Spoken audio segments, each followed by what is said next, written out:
25 सूत्री मांगों में से कम 2-3 मांग जो है बिहार सरकार लागू कर चुकी है। जैसे अब शिक्षकों की भर्ती बीपीएससी जैसी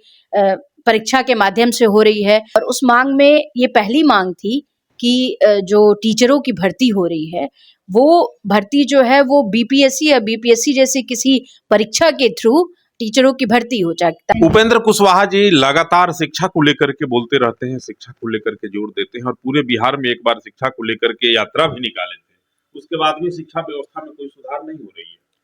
देखिए, उपेंद्र कुशवाहा जी हमेशा ही शिक्षा की बात करते हैं, जैसा कि आप देखे होंगे, और याद है कि जब उन्होंने, आपने कहा कि शिक्षा को लेके एक बार यात्रा निकाले थे, तो उस टाइम उन्होंने 25 सूत्री एक मांग रखी थी,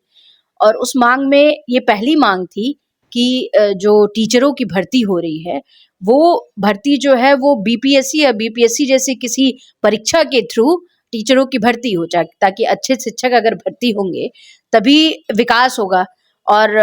मतलब अच्छा पढ़ाएंगे और अच्छे बच्चे निकलेंगे और बिहार का विकास होगा। तो अब हूबहू उनकी 25 सूत्री मांगों में से कम 2-3 मांग जो है बिहार सरकार लागू कर चुकी है। जैसे अब शिक्षकों की भर्ती बीपीएससी जैसी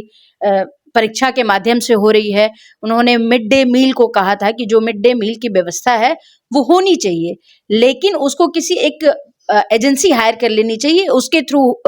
वो जो खाना बनना चाहिए वो किसी एजेंसी के थ्रू बनना चाहिए, उसमें टीचरों का इन्वॉल्वमेंट नहीं होना चाहिए, ताकि उनका पूरा ध्यान जो है वो बच्चों को पढ़ाने पे रहे। तो इस और अभी जो है, अभी मैंने देखा है कि कई जगह पूरे बिहार में कई जिलों में अभी जो है ये भी लाया जा रहा है कि वो किसी एजेंसी को दे दिया जा रहा है वो कॉन्ट्रैक्ट, और उसके थ्रू ही मिड डे मील का काम किया जा रहा है। तो ये अच्छी व्यवस्था है, और मुझे भी लगता है कि जब तक हर एक व्यक्ति शिक्षित नहीं होगा तब तक आपके राज्य का विकास जो पूर्णतः आप सोच रहे हैं वो नहीं हो सकता है। इसलिए लोगों का शिक्षित होना भी बहुत जरूरी है। जनता अगर आपको आशीर्वाद देती है, आपके माथे पे जीत का सेहरा बांधती है, तो सिवान सदर में शिक्षा के लिए क्या प्रयास रहेगा आपका? मैं जो भी सरकारी स्कूल हैं और वहाँ मैं विजिट करूंगी, और मैं जानना चाहूंगी कि किस तरह की कमियां हैं वहाँ पे।